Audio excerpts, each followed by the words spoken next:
All right, this is Honors Algebra 2 Pre-Calculus. We're doing 8.8 in Algebra 2. This is our second video in the series, and we're doing more solving radical equations. So when there's more than one x in the radical equation, you can't solve with SADMEP the same way. And we actually saw that a little bit in the last video, in the last couple examples. But in those examples, we were able to raise the entire side of equations to a power and then sort of essentially wipe out the radicals. Sometimes you're going to have situations where the entire side is not written in the radical. So when that happens, you're sort of going to need to triage the problem and find the most complicated version of the variable, like the one in the root, or if there are two that are in roots, the one that is a binomial in the root. And then you're going to kind of use these hints or suggestions to work through the problem. Every problem is different. Sometimes you're just going to have to adapt and think on the fly. That's part of doing math, is that I can't just give you an easy guideline and say this is how you solve everything, because math is a lot of logical reasoning and a lot about applying the skills you've already learned in unconventional ways. So first step, use SADMEP to solve down to the ugly root, meaning whichever root looks like the most complicated section, you're going to solve that to the point where you get that root all by itself on a single side of the equation. You're then going to use an exponent on both sides of the equation to get rid of that root. On the other side, you're probably going to have to FOIL something out, and it's going to be a little ugly. So if you have another root in the problem, which is likely in these kinds of problems, you're then going to repeat the same steps where you solve down to that root, and you're going to keep going till there's no more roots, and then you're going to go ahead and solve by SADMEP or factoring depending on the problem. So let's actually apply this so it makes a little bit more sense. So in example 3, we're going to solve. Now, so what I want to point out is that I'm going to solve down to the ugliest root. Well, if there's only the one root, this is the ugly root, right? There's only the one, so we're going to solve down to the ugly root. So I'm going to do that by subtracting the 3 over and getting the ugly root all by itself. Okay, so I have the root x plus 1, and on this side I have a 2x minus 3. I'm then going to get rid of the root by putting a squared on the entire sides of the equations, but I want to be clear that that squared has to go on the entire side of the equation. It is not a 2x squared and a 3 squared separately. That's not how this works. The entire left-hand side, so what's happening here is the entire left-hand side has to be squared, and the entire right-hand side has to be squared. That's how this works. So on this side, I'm going to get an x plus 1. And this is one of those problems where, again, in the old days, I used to harp on people needing to write an absolute value. But the argument is you don't need an absolute value here because anything that would make the inside negative would not be an x value that's going to work anyway. So you don't have to worry about it. And on this side, I'm going to need to FOIL the 2x minus 3 times the 2x minus 3. So I'm going to FOIL that out. So what I'm going to get is an x plus 1 equals a 4x squared minus 6x minus 6x plus 9. When I combine all my like terms on one side, so I'm going to have a 4x squared. This would be a minus 12x, but I'm going to subtract that other x over, so that's a negative 13x. And this is a plus 9, but I'm going to go ahead and subtract the 1 over, right? So I'm going to subtract the 1 over, and I'm going to get plus 8. So now I need to see if this factors. If it doesn't factor, then I'm going to have to go ahead and use the quadratic formula to solve. So at this point, I'm either going to factor or I'm going to use the quadratic formula. So I'll be honest, these are ugly enough numbers that before I even bother to try factoring, I'm going to see if b squared minus 4ac is a perfect square. Because if it is, this factors, and if it's not, then I need the quadratic formula anyway. So b squared is going to be 169 minus a 4ac. So I get 169 minus, let's see, 16 times 8 would be 8 times 8 times 2. So that should be a $1.28, right? Which should be a 41, if I'm not mistaken. We'll double check. Because my brain is tired, so 169 minus, we're going to do a 4 times 4 times 8. Yep, so we get a 41. Not a perfect square, so it won't factor, right? Once I know that it's prime, there's no point in making my life harder. I'm just going to go ahead and use the quadratic formula. So I'm going to get negative b plus or minus the square root of, I already did b squared minus 4ac, it's a root 41, all over 2a, which is an 8. Now I'm going to have to see if both of these answers work, right? There's a good chance that one of these two answers doesn't work, right? So Let's go ahead and go to our programs because we've got quadrat. So we have a 4 and a negative 13 and an 8. And I would recommend that you write this in your calculator. So those are the two answers I get, right? So in terms of domain, both of these work as a domain restriction, right? So both of these work as a domain restriction because x plus 1, right? So if you look here, x plus 1 has to be positive, and if you try either the 2.425 or the 0.824, you get a positive, right? However, one of these is not going to work. So if we split this up, right, into 13 plus root 41 over an 8, that's approximately a 2.425, right? And 13 minus root 41 over 8, that's approximately a 0.825, right? They both work on this side of the equation. But remember, we can't have a negative on this side, right? Because we can't have a root that's equal to a negative number. That's not going to work, right? So if you look back up here at this 2x minus 3, if you plug this in, 2 times the 0.825 minus 3 is negative.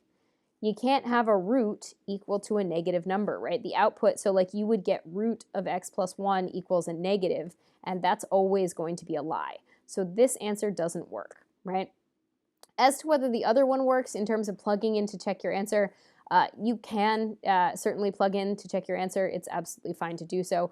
I would suggest if you were going to do that, that you store this ugly value as a, right? And then try plugging in and seeing if you get an answer that works. The other way to do it is to check in your calculator, right? The other way to do it is to check in your calculator by making this a root x plus 1 plus a 3 minus the 2x, right? Move the 2x over from the right-hand side, and then you could second calc 0. And you can see that there is an answer. If you second calc 0, that answer is going to happen right around the 2.425. So you can check on your calculator too. You don't always have to check by hand. You can certainly check on your calculator too. So my only answer is this value here. So that's my solution, right? And the other one didn't work.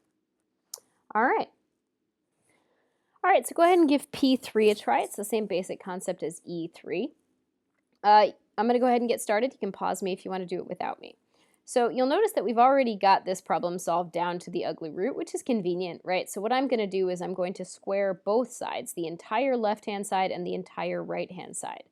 So what I'm going to get is an x minus 1. Again, ignore my old notes where I bother you about an absolute value. You do not need one here because any number that would make the inside of that expression negative, it could not possibly be a solution anyway. On this side, I have a negative x plus 2 times a negative x plus 2.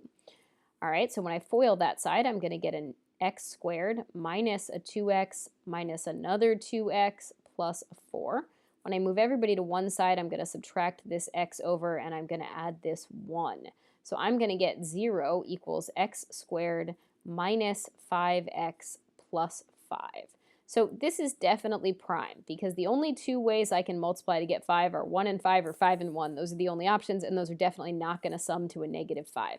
So I go right to using the quadratic formula. So negative b plus or minus the square root of b squared, right, is going to be a 25, minus a 4 times a times c, all over 2a. So I get 5 plus or minus a root 5, right, because that would be a 25 minus a 20, all over 2, meaning I get two answers. I get 5 plus root 5 over 2, which will simplify. Excuse me. And I get 5 minus root 5 over 2, which will get a decimal for in a sec. So we're going to go ahead and do my lovely quadratic program because I'm lazy and I have it. I would recommend that you put it in your calculator as well. Sorry, not a 5. So 1, negative 5 is my B, and 5 is my C. And there are my two answers, right? So this one is approximately a 3.618-ish, right? And this one is approximately a 1.381 or 2, depending on who you ask. Okay, so it's useful because it's a pain to plug these in to check I'm probably going to check by graphing, but if I want to check them really quickly, the first thing I notice is that both of them make this side, both of them are acceptable on this side, right? They're both within the domain because 3.618 minus 1 is greater than 0, so it's fine in the domain, right? It's greater than or equal to 0, and 1.381 minus 1 is also greater than or equal to 0. So they're fine in the domain, right? But as an interesting side note, right, we notice that we have this root equal to this thing, right? This can't be negative, right? It can't be negative because the output of an even root is positive or 0. So I can rule out one of these answers right away. Because if I use the 3.618, I would get the square root of, we'll just call it 3.6 minus 1 because I'm being lazy, is equal to a negative 3.6 plus 2. This is definitely negative, which means this answer can't possibly work. So if I have an answer that works at all, it is the 1.381, right? And that wouldn't make this side negative, so it's a safe bet that it probably works. The easiest way to confirm that is to go to your y equals and type in the equation. Notice that what I did is instead of having to find the intersection, I want to find the 0, so I moved everything from the right-hand side over to the left. So see how this became a plus x and a minus 2. When I graph, you'll see that I have a single 0, and if I second calc 0, there's a left bound, and I cross the axis, and there's a right bound, and sure enough, it's this answer. So this is my only answer, right? The other one didn't work. I would suggest that checking these on the calculator is the best idea. All right, so now this one's a little bit tricky, right? Now I have two roots. What I want to do is I want to solve down to the ugliest root, and we're still going to check it on a calculator, so if you're stubbornly thinking, hey, Hogan, there's no way I'd do this by hand, so be it, but I'm still going to walk you through it. So this is definitely the uglier root, right? This one's a nice happy root x. It's easy. So I'm going to solve down to the uglier root, which I did, and then I'm going to square both sides. So this is going to be a root x minus 1 times a root x minus 1. They are not both in the root, so the root just doesn't magically cancel. On this side, I do get a 2x plus 1. Again, ignore my weird old stubborn thing about the absolute values. If you're watching any of my old stuff, you don't need it. So when you FOIL, right, I get root x times root x, which is going to be an x. Outer is going to be a minus root x. Inner is also a minus root x. And last is a plus 1. So now I still have a root, so I'm going to solve down to that root. So I'm going to subtract the x over. I'm going to subtract the 1 over. I'm going to get a negative 2 root x equals an x. Right? Now, it's up to you. You can either divide by the negative 2 now, which is fine if you want. I'm going to argue that at this moment, I think that there's no solution except 0. I think 0 would work, but 0 won't actually work if you go back and check the answer.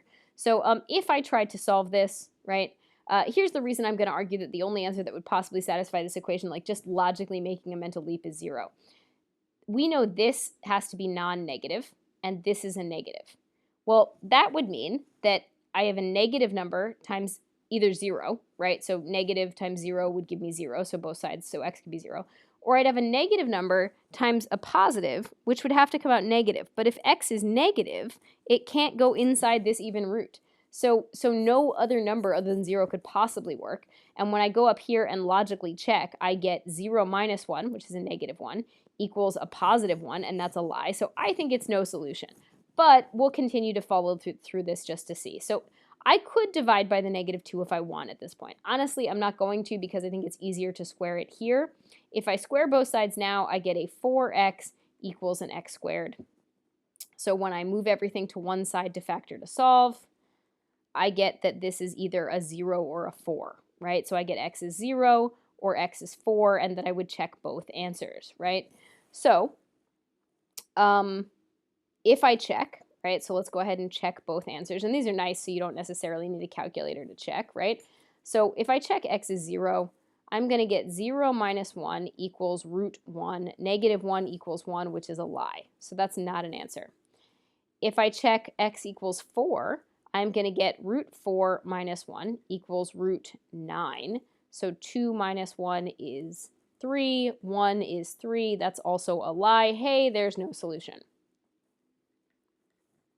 Now, I did spot it here. Sometimes you're going to spot something early, sometimes you're not, right? So some of it is about constant growth, like as you do more of these problems, and obviously I do more of these problems than you probably ever will in your life because, you know, high school math teacher. You grow as you do these problems, but sometimes it's also about on a given day. Some days I'll see some things and some days I won't. And you can see that, like, I personally have grown as a teacher. If you look at my old notes, I used to make students do things that now looking back, I think, hey, logically, there was a logical fallacy in the way I was teaching. And I'm sure when I look back in 10 years from now or 20 years from now, I'll feel the same way about some of what I'm telling you now. And that's, you know, part of growing as a teacher and part of growing as a learner.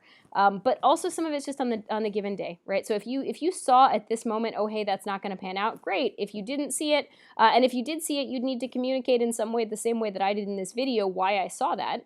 And if you didn't see it, you can go through the whole problem and still get to no solution. If we check it on a calculator, which we still should because we should see that there's no solution, I would suggest you move everything to one side and then look for zeros. So I'm going to do root x minus a 1, right? And then I'm going to subtract that entire root over. So the square root of 2x plus a 1 inside the root, right? And I'm going to look for a 0, so go ahead and graph this. And you'll see real quickly there's no 0, right? Because we're looking for zeros. There is no 0. It confirms that there's no solution. All right, go ahead and try P4. I'm going to argue, again, this is already solved down to the ugliest root, right? So I'm going to go ahead and square both sides, the entire side, right? And this is a binomial. It's going to have to be squared separately. So this is 3 root x plus 2 whole quantity times a 3 root x plus 2, right? On this side, I'm just going to get a 3x, right? Because the root squared cancels. When I FOIL this, I'm going to get a 9x, right? Because 3 times 3 is 9, and root x times root x is an x. Outer is going to be a plus 6x, 6 root x, my bad. Inner is also a plus 6 root x. Last is a plus 4. So now I'm going to solve down to this remaining root, right? So I'm going to move everybody to the other side. So I get a 12 root x on this side. On this side, I have the 3x, and I'm going to subtract the 9x over. So I get a negative 6x, and I'm going to subtract the 4 over. It's up to you if you want to divide by the 12 or just square everybody as is. I would say that certainly you could divide everybody by 2 just to make your life slightly easier, right? So this is just like a good life choice. It makes your life a little bit easier to divide everybody by 2. So you're going to get 6 root x equals negative 3x minus 2, right? And then I want to get rid of this root, so I'm going to square both sides. So I'm going to get a 36x equals, so this is a negative 3x minus 2 times another negative 3x minus 2. And I'm going to FOIL again, right? We'll go up here and do that because I'm low on space. So I have a 36x on this side. On the other side, I get a 9x squared. This will be a plus 6x, and this will be another plus 6x. So I'm going to get a 12x, and then plus a 4, right? When I subtract the 36 over, I get 0 equals 9x squared minus 24x plus 4, right? And I don't know off the top of my head if that factors. Yeah, it does, right? So, because this should be a 2 and a 2, and this is a 3x and a 3x, so I think this is possibly a perfect square trinomial. I think we can make this a 3x minus 2 times another 3x minus 2, maybe? No, that's not right. Sorry, my brain is broken. Ignore my brain. Sometimes my brain is slow. All right, so that didn't work. And I used the giant eraser, so now I have to rewrite this. Sorry, I've been doing math videos all day and my brain is tired. That was minus a 24x, my bad. Seriously, the giant eraser is wrecking my life. All right, so 0 equals 9x squared minus 24x plus 4. Okay, so I don't know off the top of my head if this factors, right? It might, but it might not, right? So one easy way to check and see if it does is just do b squared minus 4ac and see if it comes out as a perfect square. So that's a 576. Seems to check out. Let's see. Hey, there we go. So 576 minus 4ac, and we'll see if it comes out as perfect square. It is not a perfect square, so this does not factor after all that, so that's fun. Cool. Okay, so this is prime. Good to know that we didn't waste a ton of time on it, right? So that's prime, right? Which means if it's going to have a solution, it's going to be the quadratic formula, right? So plus or minus the square root of, well, we just established that this is a 432, so that's convenient, all over an 18. And honestly, I'm not going to spend a whole bunch of time wasting my life on that, right? I'm going to probably, once I get there, go ahead and put this in and verify which solution is going to work in the calculator. So 3 square root of x plus a 2 minus the square root of a 3x, and double check that everything's right and go ahead and graph it. So there's no spot where that thing's equals 0, so I think after all this we're going to find that there's no solution. So that's good times, right? So if you look at this graph, we find that there's no solution, and at some point you could just cave and say, hey, wait a second, I looked, I graphed it, this is the left-hand side minus the right-hand side, it has no zeros, so there's no solution. You could also go to the extent that you could check your quadratic formula program, right? So you could, if you wanted, put in that your a is 9 and your b is negative 24 and your c is 4, and you could get these two values, right? If you did that, you'd get the x is 24 plus the square root of 432 all over 18. That's approximately the 2.488, right? And you'd get the other one, which is 24 minus the square root of 432 over 18, which is approximately the 0.178 or 9, right? Also, as much as I hate to risk erasing everything, I just can't handle that thing going under the equal sign. Cool. All right, so those would be the two answers I would have gotten, right? And then we could go back up and check and see what works, right? If we look at the original, right, neither of them has a domain restriction that causes a problem for either of those. Like you could plug both of those numbers in, but they just don't pan out, and that happens sometimes, right? So it happens sometimes that even though you get numbers that mathematically aren't domain restrictions, you just don't get an answer that works, and that's okay. So neither of them work, and if you plug them into check, they'll both give you errors, and so there you have it. All right, moving on. All right, that's the end of that video.